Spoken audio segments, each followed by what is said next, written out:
Hello students, class 6, chapter Motion and Measurement of Distances, part 2.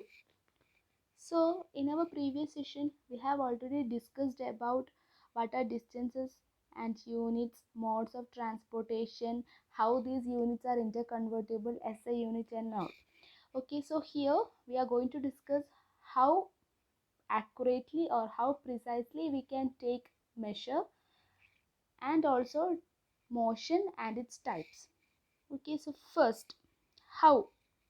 So the question is, how do we ensure that we have measured the length correctly? So that is why the first thing that is preferred is a measuring scale. Okay, so while measuring things, the first thing that we should keep in mind is we have to use appropriate measuring instruments. For example, here as we can see here, for measuring length of smaller straight objects like pencil, okay, like length of our book and all, a 15-inch scale should be used. Okay, for a measurement of straight object. For measuring a curved surface like a tree trunk and all, we have to use a measuring tape. Okay, so that it bends along with the shape. We can also see it measuring tape being used by tailors in order to measure our waist length, our arms, shoulders and all. Okay, so the first thing that we have to keep in mind is usage of appropriate measuring instrument. And the second thing that you have to keep in mind is that always while measuring, the scales should be in contact with the object. Even if it is not being followed, means we will not get precise measurement. Okay, so whenever we are taking measurement, our measuring devices should be in contact with the object. Okay, that was the second one. Now, third one to be noted is that measurement should be taken from zero mark. Okay, so it is very important to start measurement from our zero mark, that is at one end of the scale. If we are using for measuring, try to take a whole scale, not a broken one. If you are using an instrument with a broken edges, means start from the portion where the instrument is complete. Here we can see before the portion of 2 is being broken down. Okay, so we are starting the measurement from 2, not from the beginning of the scale. Okay, try to start measurement from the from there is a proper measurement. Okay, so here in this case the scale is being broken, so we are taking the reading from a number where the scale is fine, that is from 2 onwards, and here we got the measurement is from 2 to 17. Okay, so the length of the scale would be 17 minus 2, and that would be 15 centimeter. Okay, so here the length of this pencil would be 17 minus 2 and 15 centimeter. Okay, so the third thing that you have to bear in mind is that measurement should be taken from zero mark. If it is broken, means we have to take reading from a number where the scale is just fine. Okay, next one, our eye should be exactly in front of the point where the measurement is taken. We are actually seeing that measurement using our eye, right? So placement of our eye is very important. Now, as we can see here, incorrect positions may lead to slightly incorrect reading. Here we can see we are viewing the same nib of the pencil from 3 different angles. Okay, so here the blue and red arrows denotes that if you viewed from sides, the measurement will be slightly incorrect. Okay, exact measurement should be at center. Okay, and also while measuring things, we have to be near to that object. Okay, you should not stay far from that object and measurement while measuring, and from there try to not stay far away and try to make the measurement from there. Also you should not be on the height that is lower than the measuring scale.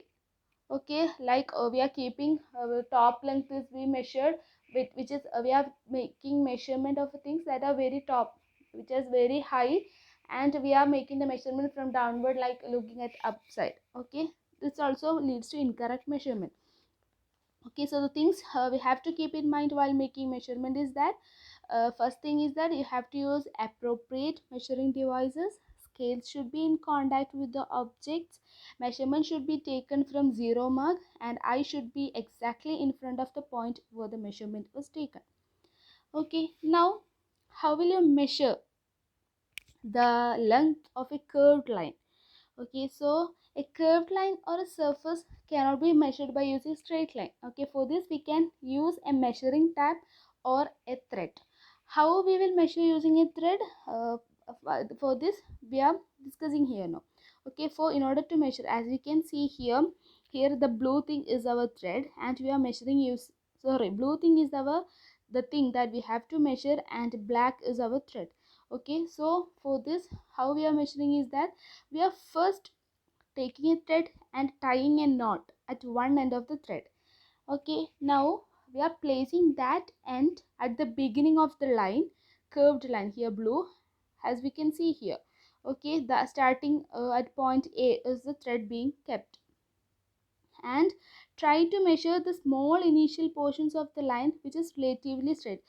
Even though it is a curved line, we can break it into segments which can be considered relatively as a straight one. Okay, now place your thumb at the other end of the measured portion and measure next straight portion.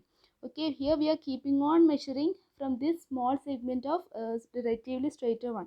Here first we measure from A to 1, and then 1 to 2, and 2 to 3, and so on, using the same thread. Okay,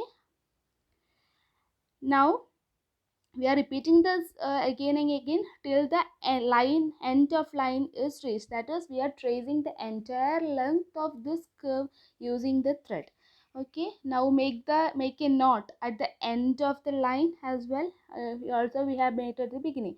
Now straighten the thread and measure the length of the two knots on the scale. We are measuring the length between these two knots, and hence we get the length of a curved line. Okay, this is how we measure using a thread. Now, motion. Our chapter deals with measurement, motion, and measurement of distances. We so far completed the measurement of distances. Now we are discussing about what is motion.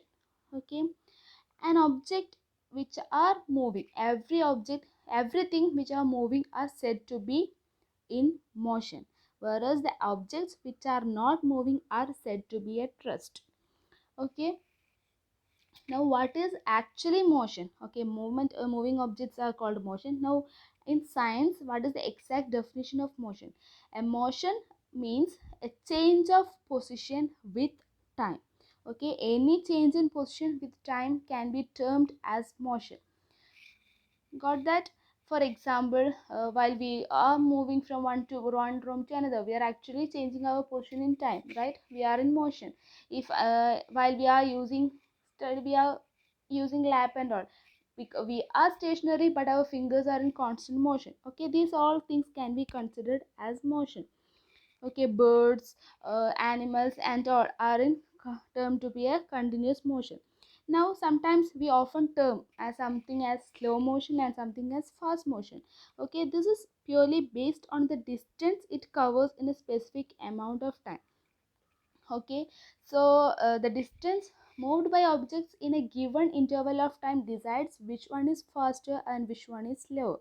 If in a particular time, if one object covers more distance compared to the other object, means we say that the first thing is faster than the second. For example, in a 5 minute, a car is covering a distance of 10 kilometer, while as a bicycle covers a 2 kilometer distances. Okay, so we since the car is covering more distances than bicycle in a given equal interval of time, that is a 5 minutes, we say that the car is much more faster compared to bicycle. Okay, okay, so next thing is motion can be complete object or the parts within it. As I already said, while I am using a laptop, means I am stationary but my fingers are moving. Okay, so my fingers can be considered said to be in motion. Okay, examples here we can see here: train, bird, hands of clocks, ants. Okay, anything can be considered. Hands of clock can be considered as moving object, whereas house, tree, walls and all is considered as stationary object. Here we can see here. Next, types of motion. The different types of motion. Okay, this motion, these types is being classified. This motion is being classified based on the path they follow. Okay, first one is rectilinear motion. Okay, so any motion, if the motion of that object is along a straight line, that types of motion is called rectilinear motion. So what is rectilinear motion? This is a motion where objects move along a straight line. Okay, another name for rectilinear motion is linear motion. Okay, example, the march past of soldiers we can usually see. Okay, a march past parade in Republic Day and all. And if your car is moving in a straight line, means that also can be considered as rectilinear motion. So if the object moves along a straight line, means that motion is called rectilinear or linear motion. The next one is the circular motion. Okay, motion along a circular path is said to be a circular motion. Okay, where the object is having a circular path. Examples are hands of clock, we can see blades of fan, and also in much as already we can see also in the rotation of earth around the sun. It is okay, these are other examples of circular motion. Now, a typical motion, if we can see if you observe the motion, have you ever observed the motion of a spinning top? Here the object is obviously not moving along a straight line, and it is not following a circular path as well, so we cannot consider it as a rectilinear motion or a circular motion. But here the object is rotating itself. Okay, so that type of motion is called a rotationary motion. We can rotational motion. Okay, so it is a special case of circular motion. Examples are spinning top and rolling a ball and all. Okay, and we can consider the rotation of earth. Okay, rotation of earth is an example of rotational motion. Revolution of earth is the example of circular motion. Rotation of earth is the example of rotational motion. Okay, last one is the periodic motion. Periodic motion means this is a type of motion where the object repeats its motion after a fixed interval of time. Okay, here the object would repeat itself after a period of time, or after an equal interval of time the object will again follow the same path. Okay, in equal interval of time. For example, a pendulum of a clock, as we can observe that after each time it is moving, it repeats itself in a periodic intervals of time or equal intervals of time. Okay, the pendulum is repeating the same motion again and again. Okay, such type of motion is called a periodic motion. It is also called oscillatory motion. Okay, periodic motion is also called oscillatory motion. Okay, as also we can see the motion of a child. If we are going into park, means the swing, motion on a swing. Okay, each interval of time we are again repeating the same type of motion. Okay, this is also an example of periodic motion.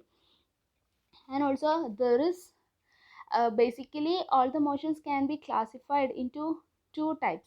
Okay, these are all different types of motion based on some other factors. We can divide the motion into uniform and non-uniform motion as also. Okay, if the object is covering the same distance at the same time, means that type of motion is called uniform motion. Okay, example, if a car is having each 5 minutes it is traveling a distance of 5 kilometer, means it is in uniform motion.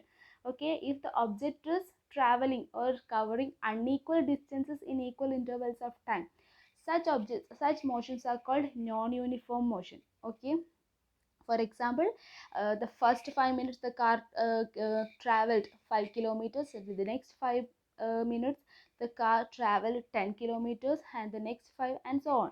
Okay, so here the car is traveling unequal distances in equal intervals of time. Okay, that type of motion is called non-uniform motion. So types of motion includes, depending upon the path, they are classified as rectilinear, circular, and periodic. And depending upon the distance that they cover, okay, in equal intervals of time, they are classified as uniform and non-uniform motions. Okay, so this chapter we discussed about distance, measurement, units, SI units, how we will correctly measure, and types of motion. Okay, here we can see the types of motion here. This is the pendulum clock, rotational motion, circular hands of clock, and rectilinear motion. Okay, so thank you.